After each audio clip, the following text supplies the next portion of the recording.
Halo Sobat Kaliboto, bertemu lagi di channel Kaliboto Bersuara. Kali ini kita akan membahas dua hal penting dalam administrasi desa yang sering dijumpai dan terkadang kita bingung dalam penerapannya, yaitu lembaran desa dan berita desa. Yuk, kita kupas tuntas perbedaannya.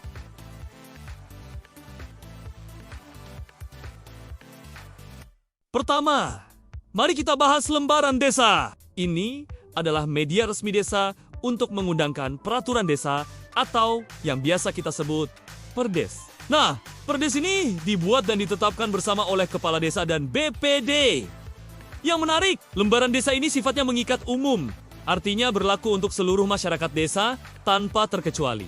Contoh yang biasa dimuat dalam lembaran desa itu seperti Perdes tentang APBDes, RKPdes, atau Tata Ruang Desa. Peraturan-peraturan ini baru resmi berlaku setelah diundangkan dalam lembaran desa.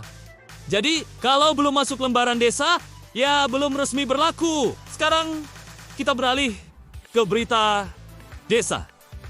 Berbeda dengan lembaran desa, berita desa ini khusus untuk mengundangkan keputusan kepala desa.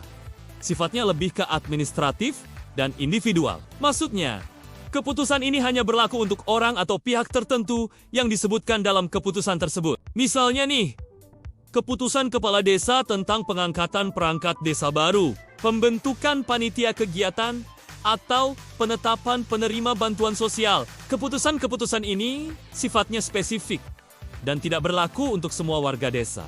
Yang perlu diingat, baik lembaran desa maupun berita desa ini diundangkan oleh sekretaris desa. Keduanya sama pentingnya sebagai alat publikasi resmi agar masyarakat tahu dan produk hukum desa bisa berlaku secara sah.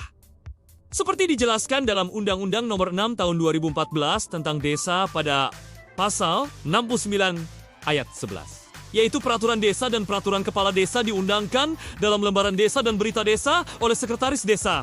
Dan juga dalam Permendagri Nomor 111 Tahun 2014 tentang pedoman teknis peraturan di desa. Pada pasal 12 ayat 1 berbunyi bahwa sekretaris desa mengundangkan peraturan desa dalam lembaran desa. Dan pada pasal 28 dalam Permendagri Nomor 111 Tahun 2014 juga dijelaskan bahwa peraturan kepala desa diundangkan dalam berita desa oleh sekretaris desa. Jadi, ringkasnya, kalau ada peraturan yang berlaku untuk semua warga desa, masuknya ke lembaran desa.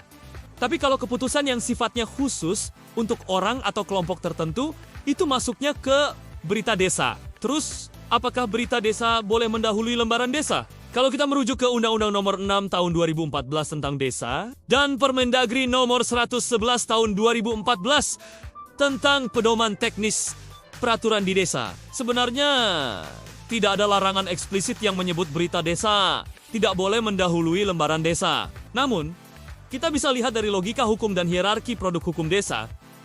Jika kita melihat dari hierarki produk hukum desa, peraturan desa atau Perdes ditetapkan oleh Kepala Desa dan BPD, lalu diundangkan dalam lembaran desa. Sedangkan peraturan Kepala Desa atau keputusan Kepala Desa seperti Perkades atau SKKdes ditetapkan oleh Kepala Desa, lalu diundangkan dalam berita desa. Artinya, peraturan desa atau Perdes lebih tinggi dari peraturan Kepala Desa atau SK Kepala Desa. Lalu bagaimana kaitan keduanya? Lembaran desa seperti Perdes biasanya mengatur norma umum. Dan berita desa seperti Perkades atau SKKdes biasanya adalah tindak lanjut teknis dari Perdes itu sendiri. Nah, sekarang sudah lebih jelas kan perbedaannya? Semoga informasi ini bermanfaat untuk teman-teman semua, terutama yang berkecimpung dalam administrasi desa. Jangan lupa like, komen, dan subscribe channel ini untuk informasi-informasi menarik lainnya yang berhubungan dengan desa. Sampai jumpa di video berikutnya.